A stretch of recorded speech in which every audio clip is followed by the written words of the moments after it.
Fala pessoal, tudo bem com vocês? O Palmeiras sai na frente, mas o Corinthians reage, os garotos aproveitam a chance e o derby em Itaquera termina empatado e tem muita coisa pra gente falar desse jogo. Chega mais, eu sou o Chico Garcia, inscreva-se no canal e vamos juntos.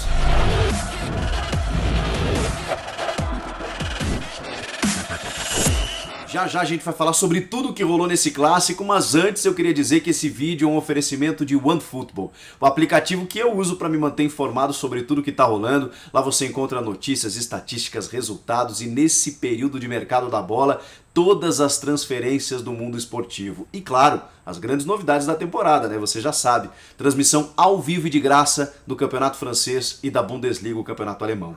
O link está aqui na descrição, você baixa gratuitamente e ó, serve para qualquer celular.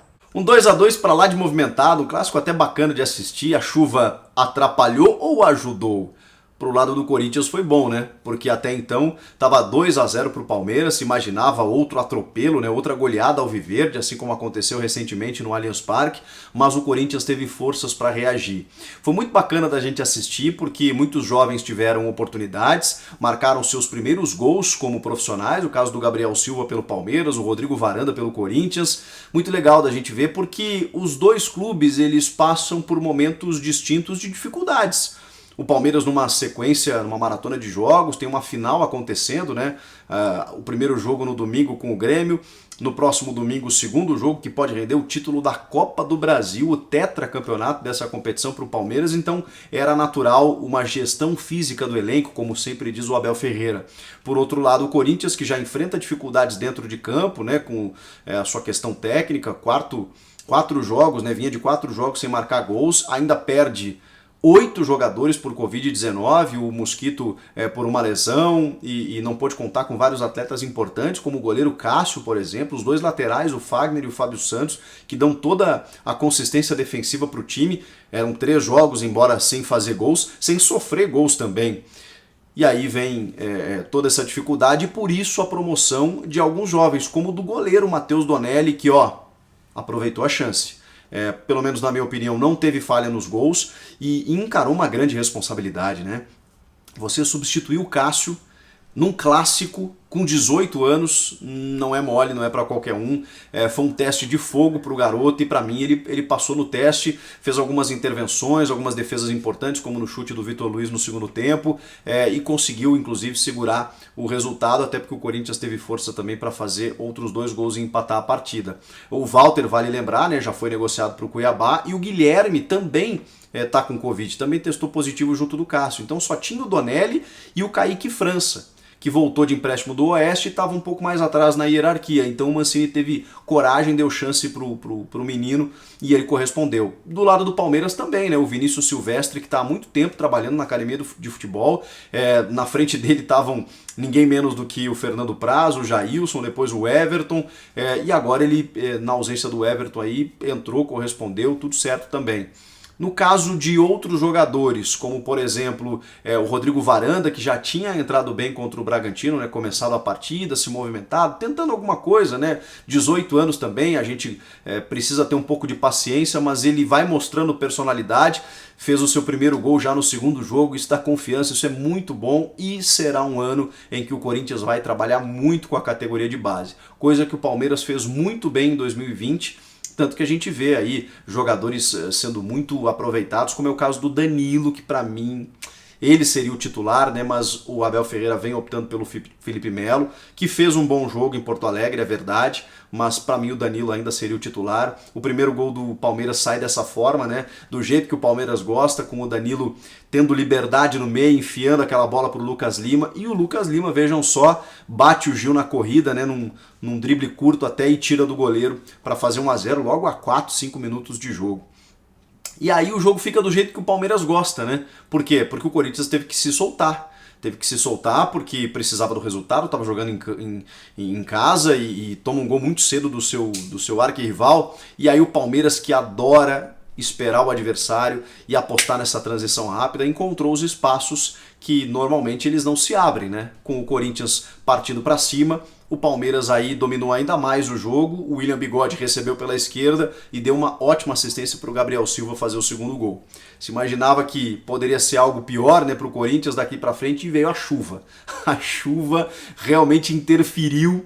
Se houve uma interferência no jogo, ela não foi do VAR, ainda bem. Aliás, que grande arbitragem da Edna Batista, né? Que coisa bacana a gente ver uma arbitragem num clássico sem polêmica, sabe? Teve treta e ela administrou muito bem, mas sem, né, muita discussão. A gente ficava dias aqui falando de arbitragem. Não, hoje a gente só vai falar de futebol. Primeira mulher na história a apitar um derby. Parabéns para ela.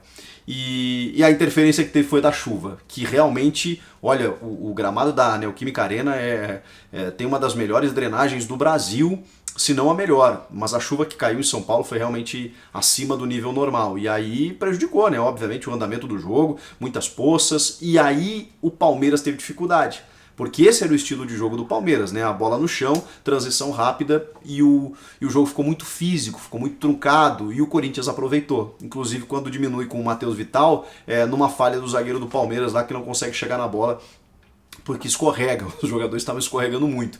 Mas o Matheus Vital teve mérito também, como teve não só no gol, mas em outros momentos do jogo. O Casares não conseguiu fazer o seu jogo mais técnico, mais cadenciado, de mais assistências, talvez por conta do estilo de jogo, do jeito do gramado, da forma como o Palmeiras estava atuando. Então o Matheus Vital teve que chamar a responsabilidade, e ele chamou. Gostei muito do Matheus Vital, que procurou o jogo, tentando cair por dentro, tentando combinar jogadas com o Lucas Piton. Gostei do Piton também, não é fácil substituir o Fábio Santos. Não gosto muito quando o Mancini escala ele numa segunda linha aberto pelo lado esquerdo e também o Fábio Santos no time. Gosto de ver ele na lateral para fazer o vai e vem. E ele vai bem, e eu acho que ele teve uma boa atuação também.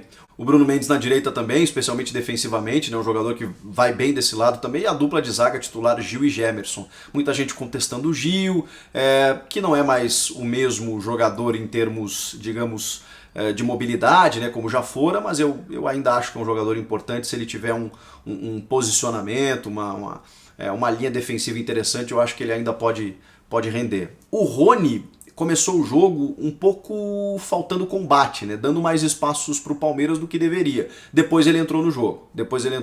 E conseguiu dar uma sustentação na marcação, que é quando o Corinthians cresce, especialmente no final do primeiro tempo, começo do segundo. Quando veio o gol do empate, do Rodrigo Varanda, um gol em que ele recebe, consegue tirar do goleiro e marcar também o seu primeiro gol como profissional. Ali, definitivamente, o Corinthians volta para o jogo. A chuva para, o Palmeiras volta a ameaçar um pouquinho, mas o Corinthians também volta para o jogo. E aí o jogo ficou muito aberto, né? Ficou lá e cá. E aí a gente pode ver algumas alternativas de métodos também. E isso eu queria valorizar. O Abel Ferreira, por exemplo, não jogou com um time que joga sempre. E aí você pode colocar na conta do entrosamento, mas vejam só que o estilo de jogo do Palmeiras ele não se altera quando você mexe nas peças. Não estavam jogadores que são os titulares. O Vitor Luiz, por exemplo, voltou agora. Na lateral direita, por exemplo, jogou o Gabriel Menino. No meio de campo teve o Lucas Lima e o Gustavo Scarpa, que são jogadores que frequentam a titularidade volta e meia. Mas mesmo assim, mesmo com algumas alterações, é o time que já entende o jeito de jogar do técnico. Isso que ele não tem tempo de treinar. A gente está falando disso apenas na conversa, em jogos, no jeito dele passar a mensagem dele, que está sendo bem absorvida por esse time do Palmeiras. Por isso que hoje o Palmeiras tem um elenco que pode ser competitivo mesmo quando você não conseguir escalar os seus titulares. E isso é mérito dentro de uma maratona insana de jogos que o Palmeiras foi submetido nessa temporada, mas também muito pelo sucesso que obteve também. Bom, o que mais a gente tem para dizer? O Jô teve muitas dificuldades, né, como mais uma vez dentro da sua mobilidade, que na verdade lhe falta, ele não consegue, ele foi muito esforçado em vários momentos, tentou fazer o pivô, mas a defesa do Palmeiras foi muito competente também, impediu que o Jô tivesse esse espaço, quando ele abre, né, os braços, faz o pivô para tentar a aproximação de algum outro jogador, o Palmeiras tentou matar essa bola na origem, né, e o Jô não conseguiu jogar. Mas foi uma opção do Wagner Mancini, e na sequência os técnicos começaram a fazer as suas mexidas, e aí, claro, né, tá tudo certo. Entrou o Esteves, lateral esquerdo, entrou o Garcia, lateral direito, no Palmeiras no caso, né? Entrou o Fabinho, volante, o Giovani, que é um artilheiro da base, legal, ótimo. É para isso que serve mesmo esse início de Campeonato Paulista, especialmente pro caso do Palmeiras, que está envolvido numa outra situação, numa condição de título que pode acontecer no domingo. No caso do Corinthians, entrou o Luan, né? O Luan que, poxa vida, finalmente teve mais uma oportunidade. Eu não sei se o Mancini realmente perdeu a confiança nesse jogador. Provavelmente nos treinos ele não tem demonstrado, enfim, a merecer essa confiança. Mas eu até imaginei, poxa, diante de tantos desfalques, tomara que o Luan receba uma oportunidade. Ele entra com 27 minutos, não consegue fazer muita coisa. E aí preciso fazer justiça com um jogador que eu critico muito aqui, que é o Otero. O Otero que para mim não é titular, o Vital tá numa fase melhor do que ele, mas o Otero que talvez até tenha entrado para tentar um chute a média distância, né, com o campo molhado, aquela coisa toda, ele teve uma função tática muito importante. Ele é um jogador que consegue jogar nesse combate físico que era o cenário da partida. E ele segurou a bola, prendeu, conseguiu se carregar o time para o campo de ataque em vários momentos e até vir buscar essa bola, né? Quando o meio-campo já estava um pouco mais cansado, desorganizado, o Otero deu essa sustentação. Então acho que foi uma boa sacada do Wagner Mancini também. É um jogo igual, né? Acho que poderia se desenhar pior para o Corinthians pelo começo avassalador do Palmeiras, mas o Corinthians teve forças para reagir.